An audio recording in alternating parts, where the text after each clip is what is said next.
नमस्कार, the India top देख रहे हैं आप।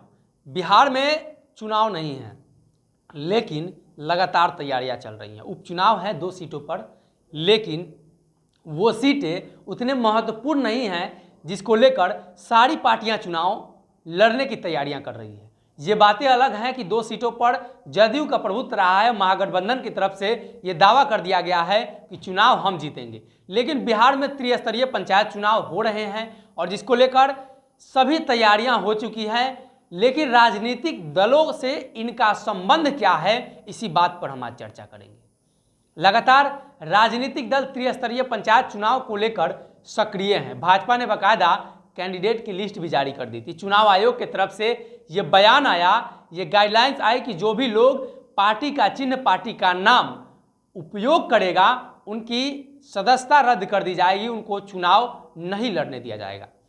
पंचायत चुनाव को लेकर क्या अपडेट है ये भी हम आपको बताएंगे। लेकिन बिहार के 24 सीटें खाली हो चुकी है विधान पार्षद की, जिसको लेकर अब सभी दल आपस में टकरा रहे हैं, यानी अपने अपने गठबंधन दल में।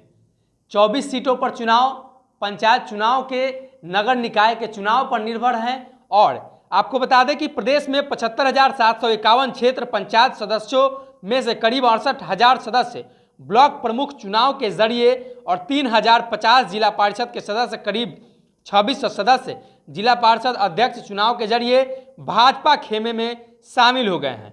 75 से 67 जिला पंचायत अध्यक्ष और 825 से 648 क्षेत्र पंचायत भी भाजपा के बने हैं। यानी पंचायत चुनाव में दलों का कोई संबंध नहीं है, लेकिन लगातार ये चर्चा तेज है कि सभी दल सक्रिय क्यों हैं, कौन कौन से जगह पर विधान पार्षद की सीटें खाली हुई है, हम आपको बता देते हैं। पटना, भोजपुर, गया, जहानाबाद, अरवल, नालंदा, रोहतास, कैमूर, नवादा, औरंगाबाद, सारण, सिवान, दरभंगा, पूर्वी चंपारण, मुजफ्फरपुर, वैशाली, समस्तीपुर, पश्चिमी चंपारण, सीतामढ़ी, शिवहर, पूर्णिया, अररिया, किशनगंज, भागलपुर, बांका, मुंगेर, जमुई, लखीसराय, शेखपुरा, कटिहार, सहरसा, मधेपुरा, सुपौल, मधुबनी, गोपालगंज और बेगूसराय, ये सभी जगहें हैं यहाँ पे विधान पार्षद की सीटें खाली हुई हैं, जिसको लेकर अब चर्चा है। सबसे ज्यादा भाजपा को घाटा हुआ है, यानी भाजपा कोटे से एमएलसी जो थे, विधान पार्षद थे,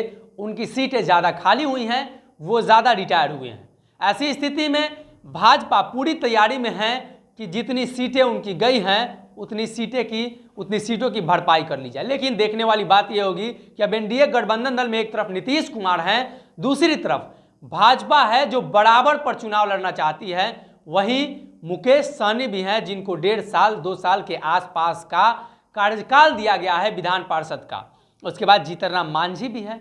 लगातार चर्चाएं हैं। देखने वाली बात यह होगी कि एनडीए गठबंधन दल में ये जो पेच फंसा हुआ है विधान पार्षद का, जो नगर निकाय पंचायत चुनाव त्रिस्तरीय पंचायत चुनाव के जरिए चुना जाना है, तो इस स्थिति में एनडीए में जो घमासान है ये कैसे सुलझ पाता है। वहीं अगर यूपीए की बात करें, सीधे तौर पे महागठबंधन की बात करें, तो महागठबंधन में राजद बड़ा दल है और राजद के 6 के आसपास विधान पार्षद रिटायर हुए हैं। तो उनका कहना यह है कि बाकी जो 6 सीटों पर रिटायरमेंट हुई है, उन सभी सीटों पर वो ही अपना कैंडिडेट उतारना चाहते हैं। लेकिन देखने वाली बात यह होगी, जब चुनाव हो रहे हैं, पंचायत चुनाव के जरिए जब चुना जाना है, तो क्या नतीजा निकलकर सामने आता है। जब भी चुनाव आता है तो सभी गठबंधन दल में उठापटक तेज हो जाती है। ऐसी स्थिति में अब एनडीए गठबंधन दल हो या महागठबंधन दल हो, सभी में देखने वाली बात यह होगी कि क्या उठापटक निकलकर सामने आती है और कौन से पार्टियों के कितने कैंडिडेट इस बार विधान परिषद के सदस्य बन पाते हैं।